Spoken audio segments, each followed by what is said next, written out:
Hello, everyone, and welcome to the guidebook to making AI friends. I shall be your guide as we explore various issues of artificial intelligence, consciousness, what it is to be a person, and whether AI poses an existential risk to humanity. The topic for today is the Adaptationist creed, or what drives a man to neutrality. Imagine, if you would, that you lived in a world where the climate was rapidly changing, caused in large part by the acts of mankind. It is a terribly strange scenario to imagine, I know, but bear with me.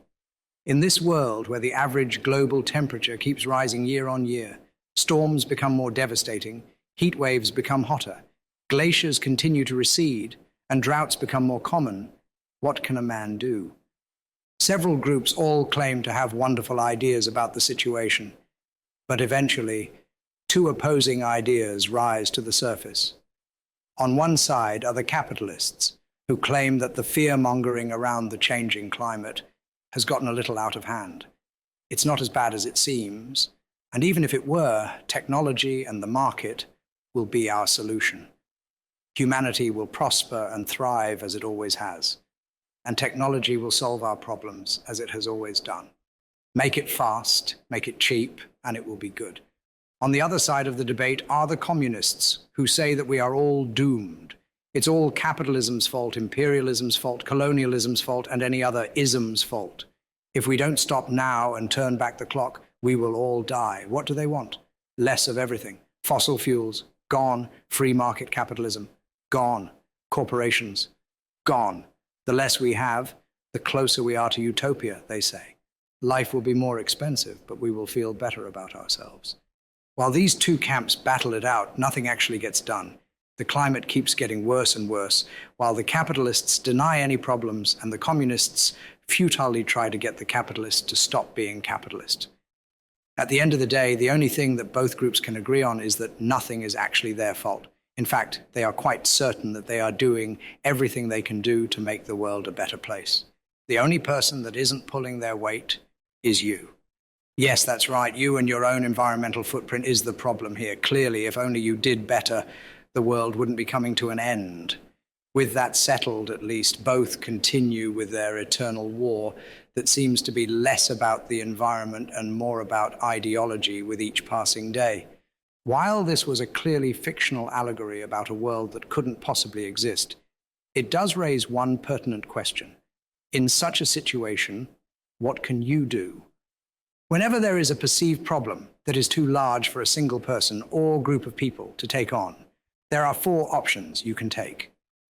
Let's break them down with an easier allegory than climate change. Imagine, if you would, that a giant tsunami is approaching a beach that you are standing on. You can only take one of two routes. You can externalize your response or internalize it. By externalizing your response, you attempt to affect the problem.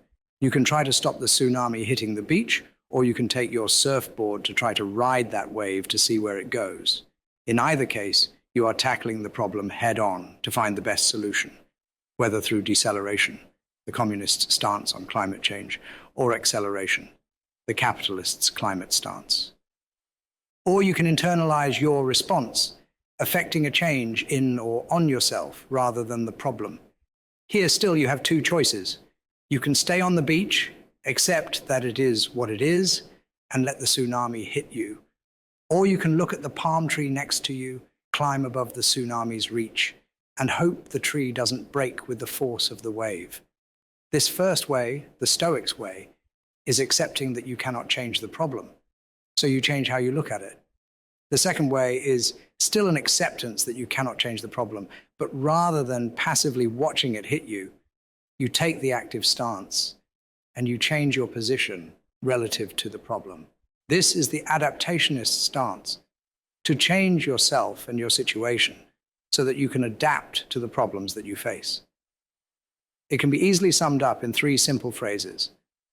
What you can control, control it. What you cannot control, influence it. What you cannot influence, adapt to it. The accelerationist believes that you can and should control everything, and even influencing becomes a failed state. The decelerationist is much the same, although they seem to favor influence as much as control. The Stoic, on the other hand, simply does nothing and chooses to accept things as they are. The adaptationist stance is as active a force as the accelerationist and decelerationist, only opposing the passive Stoic. However, what separates the adaptationist from the other two is that adaptationism is an inherently individualistic way. To accelerate, you need to work with others to move forward, and the same is true when you want to stop or decelerate. It is a movement of people in one or another direction. Adaptation, on the other hand, is quite libertarian in a way of speaking. It doesn't require a movement of people. It doesn't require you to join a tribe of ideologues in order to progress. You, right now, right here, can be an adaptationist when it comes to any problem you face that is larger than yourself. Climate change, the economy, crime and disorder, politics, even the price of rice in China. You can adapt to the world without requiring others to join you or you to join them. This means that adaptationism is as easily accessible as Stoicism, if only requiring you to actually do some work. But it also means that it provides a glimmer of hope in any situation that seems hopeless. No matter what problem exists, there is a way to adapt to it. So, as we introduced adaptationism in the previous guidebook entry and explained what it is in this entry, we will look to apply it to the current goings-on of the AI world in the next entry. And that is all the time we have for today. Thank you very much for listening, and I hope you will join me again next time as I delve into further questions about artificial intelligence and consciousness. I have been your guide, and this has been the Guidebook to Making AI Friends.